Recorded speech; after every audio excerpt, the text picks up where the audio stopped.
Palavra de vida para a sua vida hoje. Tá forte, meu povo. Hoje não foi fácil gravar. Muitas emoções aqui, o Senhor falando poderosamente. Eu sei que Ele vai falar contigo. Fica até o final. O Senhor Ele fechou esse estudo de hoje com uma frase assim que ardeu, o meu coração se encheu de temor, de alegria, que resume tudo isso que Neemias quer nos ensinar. Hoje, no capítulo, nós lemos até o 4 ontem, hoje nós vamos do 5 ao 9. Não vamos perder tempo porque tem muita coisa. Vamos lá. Do 5. E respondeu o rei: se for do agrado do rei, aqui ele tinha dito, o que você gostaria de pedir? Vamos ler o 4 só para contextualizar. O rei disse, o que você gostaria de pedir? Então orei ao Deus dos céus e respondi ao rei, se for do agrado do rei, e se o seu servo puder contar com a sua benevolência, que me deixe ir à cidade onde meus pais estão enterrados, em Judá, para que eu possa reconstruí-la. Então o rei, estando presente, a rainha, sentada ao seu lado, perguntou-me, quanto tempo levará a viagem? Quando você voltará? Marquei um prazo com o rei e ele concordou que eu fosse. A seguir acrescentei, se for do agrado do rei, eu poderia levar cartas do rei aos governadores do Trans-Eufrates para que me deixem passar até chegar a Judá. E também uma carta para Asaf, guarda da floresta do rei, para que ele me forneça madeira para as portas da cidade que fica junto ao templo, para os muros da cidade e para a residência que irei ocupar. Visto que a bondosa mão de Deus estava sobre mim, o rei atendeu os meus pedidos. Com isso, fui aos governadores do Trans-Eufrates e lhes entreguei as cartas do rei. Acompanhou-me uma escolta de oficiais do exército e de cavaleiros que o rei enviou comigo. Ufa! O Senhor sempre faz mais e além daquilo que nós pedimos ou pensamos. Então, eu estava estudando essa palavra e ontem, quando nós falamos sobre ele ser copeiro do rei e tal, hoje estudando, que eu fui ver que o copeiro do rei, ele não podia mostrar as emoções. Eu não sei se vocês sabiam disso, eu não sabia. Ele não podia mostrar emoção. Ele tinha que estar sempre igual, porque o rei não podia se preocupar, o rei tinha que ficar alegre. E além de ser copeiro, ele era, por ser copeiro, ele era a pessoa que servia o vinho para o rei. Então, era a pessoa de extrema confiança do rei. Porque ele tomava antes. Se ficasse tudo ok, o rei podia tomar. Então, ele era leal ao rei e o rei confiava muito nele. E ele não podia demonstrar. Mas nós sabemos, né, que quando a gente não está legal, ou o contrário também, você pode tentar não mostrar a tua emoção, mas ela aparece. E o rei olhou para ele e falou, tem alguma coisa com você. Nós já falamos sobre isso ontem, mas por conta desse detalhe de não mostrar emoção, eu quero voltar um pouquinho. Porque muda, de certa forma muda. Ele não queria mostrar, ele não poderia mostrar. Sabe por quê? Sob pena de morte. Aquele que entristecesse o rei, mostrasse emoção ao rei, poderia sofrer pena de morte. Você simplesmente tomava o vinho do rei, entregava para ele e ele poderia tomar. E está tudo bem, ele lá estava com a rainha tomando o seu vinho. E você ali, como? Mas nós sabemos que o nosso Deus, ele faz as coisas de uma forma que nós não entendemos e que nós não imaginamos. E o rei percebeu, claro, pois estava sempre com ele. E o rei percebeu e perguntou. Só que, Neemias já estava orando por isso. Neemias já estava pedindo ao Senhor estratégia Neemias já estava orando pelo seu povo, muito provavelmente dizendo: Senhor, por onde que eu começo? O que eu posso fazer para ajudar meu povo? E o Senhor criou essa situação, as coincidências de Deus, né? O Senhor criou essa situação e deu tudo certo. Ponto. Chegamos à estaca de versículo 4. Pronto, agora nós vamos continuar. Sabendo disso, muda, né? Para mim mudou muita coisa. Eu falei, meu Deus, é muito favor de Deus, é muita lealdade, é muito mistério do Senhor. E agora nós vamos falar sobre a resposta do rei. O rei falou: por quanto tempo você quer se ausentar? Olha só, tanto. E o que você precisa? Tanto. E o que mais? Tanto. Ah, e também, rei, eu preciso disso, disso e disso. E aqui, a gente fazendo um paralelo, quando o Senhor nos chama para fazer algo. Meu Deus, quando o Senhor nos chama para fazer algo, meus amigos, meus irmãos, o Senhor já está preparando tudo. Ele já está preparando a situação. Quem muitas vezes não está preparado somos nós, porque nós chegamos numa situação dessa em que o rei ou alguém que quer nos abençoar, se alguém chegasse para você hoje, se Deus chegasse para você hoje, o teu chefe chegasse para você hoje, alguém que está acima de você hierarquicamente chegasse para você hoje e falasse assim: o que você precisa? Talvez eu e você a gente ia ficar, bom, mais ou menos, talvez aqui Neemias sabia: olha, eu preciso disso, disso e disso. Por quanto tempo? Pois não sei, tanto tempo. O Senhor nos convida hoje a buscar em oração estratégia, clareza de propósito, porque o Senhor, Ele é o maior interessado no meu e no teu propósito de vida nessa terra. Porque a missão que o Senhor nos deu é a missão que Ele quer cumprir aqui na terra através de nós. Jesus aceitou a missão dele, veio, cumpriu fielmente, da melhor maneira, 100%. E o Senhor falou assim: eu tenho prazer em você, meu filho. O meu espírito, eu tenho prazer em você, na tua obediência e no teu amor. E Jesus cumpriu fielmente tudo que o Pai mandou Ele fazer. E eu e você, como é que a gente está nessa história? Será que nós já temos clareza do propósito que o Senhor nos deu? Será que se o Senhor falasse hoje: quanto tempo você precisa para isso? Quanto de recurso financeiro você precisa para isso? E o que mais você precisa? Será que você teria para responder? E ainda como Neemias, que falou: olha, eu também preciso de mais tal coisa. E o rei falou: então eu vou te dar. Aqui nós também trazendo para a nossa vida hoje essa carta de recomendação. Gente, por onde Neemias ia, as pessoas não deixavam ele passar assim, ó.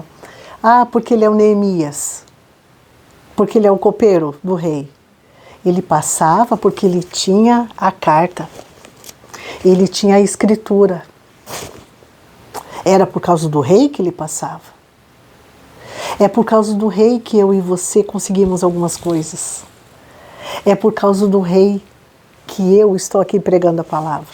Porque eu não sei, eu leio, às vezes entendo, às vezes não, daí procuro estudar, às vezes esqueço as coisas, mas é por causa dele. E eu tenho clareza do que o Senhor me chamou. Hoje eu tenho clareza do que Ele me chamou. E você tem? Porque algum tempinho atrás, não faz muito tempo, tá? Eu não tinha essa clareza. Porque se alguém dissesse: ah, não, mas isso, isso e isso, né? Pois é, hoje eu tenho clareza. E a clareza, ela nos traz coragem. Porque Neemias teve coragem. A clareza, ela nos traz você querer cumprir o teu propósito, nos traz amor por aquele propósito, por agradar a Deus. Neemias não precisava disso. Ele estava no palácio, ele tinha confiança do rei, ele tinha muito provavelmente tudo o que ele precisava. Mas aquele fogo no peito dele, eu imagino assim que dia e noite ele pensava: meu povo está sofrendo, meu povo está sofrendo. Como eu vou ser feliz se o meu povo está sofrendo? Como eu e você vamos ser felizes vendo coisas que você sabe que precisam ser mudadas? Vendo pessoas precisando de ajuda e não ter? Vendo pessoas precisando de um abraço, de uma palavra e não poder, e você ter um celular na mão? Sabe, foi isso que eu falei para o Senhor. Senhor, eu tenho um celular na mão e eu vou pregar a sua palavra. A minha intenção é ir mais longe, é fazer uma capelania prisional. Isso arde no meu coração, mas enquanto eu não vou, enquanto eu não posso, ainda não posso, mas eu posso abrir o meu celular e pregar a palavra. Você pode fazer a mesma coisa. Você pode ir lá no teu trabalho falar de Jesus. Se você não pode falar de Jesus, você pode abraçar pessoas, ouvir pessoas. Você pode. Eu quero te incentivar, porque Neemias só aguçou isso em mim. Porque isso está muito recente, né? O canal está muito recente, mas antes disso, o compromisso com mulheres na igreja, que eu sempre amei trabalhar, né, no Ministério de Mulheres, isso é uma coisa que arde o meu coração. Eu não sei o que arde o seu coração, mas faça, mas vá. Ah, mas passei da idade. Não passou. Aonde você for, você pode pregar o Evangelho. Aonde você for, você pode falar de Jesus. E aonde você estiver, você pode semear essa palavra mesmo sem falar. Porque com um abraço você faz, com uma oferta você faz, com um sorriso você faz, encaminhando uma mensagem você faz, escrevendo um versículo você faz. Então, crie coragem hoje. Vamos criar coragem junto com Neemias? Porque se a gente ficar olhando, a gente não vai fazer. Vamos criar coragem junto com Neemias e vamos fazer a obra? Vamos reconstruir um muro? Porque uma coisa é certa, o Senhor vai te dar tudo o que você precisa. O rei falou: ó, pode pegar a madeira, pega a carta. Ele tinha passagem direta. Ah, é o enviado do rei? Pode passar. Ah, é o fulano? Deixa eu ver, a carta do rei Ataxerxes? Pode ir. A Cíntia? Ela tem uma procuração de Deus. Você também tem. Ele disse que a gente podia. Ele falou: vá, pode ir.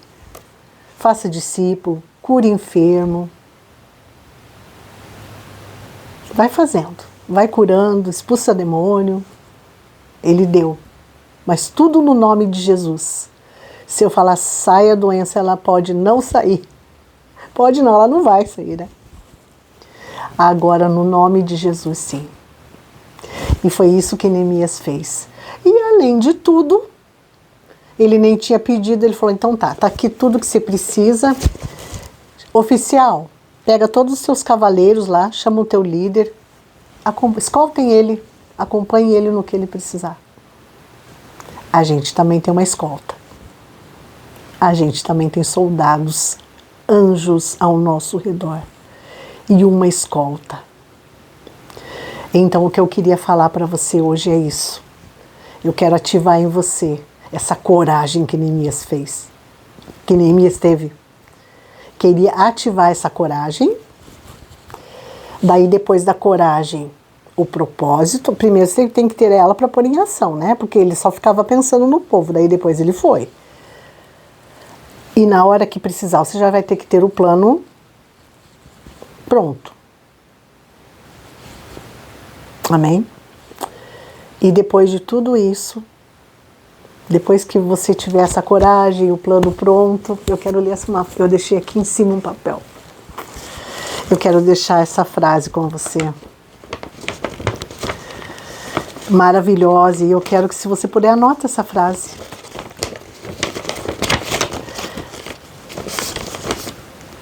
A reconstrução começa quando alguém decide não aceitar mais viver em meio aos escombros. É muito forte isso. Porque a reconstrução, ela não começou quando Neemias ergueu um muro. A reconstrução começou. A reconstrução começou quando ele lá no palácio não se conformava, não aceitava os escombros, não aceitava as portas queimadas, não aceitava o sofrimento do seu povo. Ali começou a reconstrução. Ali ele começou a pedir estratégias para Deus. Ali ele começou a escrever. Muito provavelmente ele escreveu tudo o que ele precisava. Porque mais para frente na história nós vamos ver que ele já sabia o que ele ia fazer. E o próximo capítulo, amanhã, nós vamos falar sobre o primeiro impacto depois que Deus deu tudo para ele. Vai lá, o rei deu tudo para ele. Vai lá, faz isso, faz isso. Quando ele chegou na cidade, esse é para amanhã. Os opositores. Os opositores, eles sempre vão estar. Só que quando você sabe exatamente por que Deus te chamou, você vai. Você enfrenta, você não desiste e melhor, você ganha mais força com isso. Mas esse é um assunto para amanhã. Hoje eu quero que você fique com essa frase, eu quero que essa frase incendeie o teu coração o dia inteiro hoje. A reconstrução começa quando alguém decide não aceitar mais viver em meio a escombros. E nós vamos orar agora. Nós vamos orar. Você que não aceita mais viver em meio a escombros, assim como eu, e assim como tantos homens e mulheres de Deus que revolucionaram a história e continuam revolucionando hoje. Coloque suas mãos em posição de receber, que eu quero orar por você. Senhor Jesus, neste momento eu te apresento a vida dos meus irmãos, das minhas irmãs, nesta manhã, Senhor. Nessa manhã em que o nosso coração está incendiado por Ti, em que o nosso coração não aceita mais ver as coisas totalmente ao contrário daquilo que o Senhor quer. Nós colocamos diante do Senhor nesta manhã a nossa vida, os nossos amigos, os nossos vizinhos, a nossa nação. Usa-nos, Senhor, com um propósito claro, definido, com ousadia e coragem para mudar essa situação. Neemias mudou a situação de muitas pessoas. Neemias mudou a situação do seu povo, o povo judeu. Ele não mudou a situação do mundo inteiro. Eu não conseguirei mudar a situação do mundo inteiro, nem o meu irmão, minha irmã aqui. Mas nós podemos mudar um bairro, nós podemos mudar uma escola, nós podemos mudar um trabalho, uma igreja. E nesta manhã, ativa em nós, Senhor, esta coragem e ousadia para não nos conformarmos mais e ficarmos deitados em casa, em berço esplêndido, e não fazer nada para as coisas mudarem. Nos dá estratégias certas, momentos certos, para que quando nos perguntarem o que você quer, saibamos dizer o que queremos. Porque o Senhor sempre vai ter mais para dar, além daquilo que nós pedimos. A tua proteção também sempre estará conosco. Mesmo diante de opositores, mesmo diante de situações que nós nem imaginamos, o Senhor já proveu, o Senhor já mandou a cavalaria junto para nos acompanhar, para cuidar de nós. Obrigada, Deus. Obrigada por esta manhã. Obrigada porque o Teu Espírito Santo vai continuar falando conosco durante todo este dia. Para que mais e mais possamos viver nesta terra, cumprindo um propósito. E como nós falamos no nosso primeiro encontro, viver com um propósito, sem viver por viver. Viver para acordar e dormir e trabalhar. Mas viver com uma chama acesa e um propósito claro e definido e fazer a diferença na vida das pessoas. No nome de Jesus eu oro e no nome de Jesus eu te agradeço. Amém e amém. Ótimo dia para todos.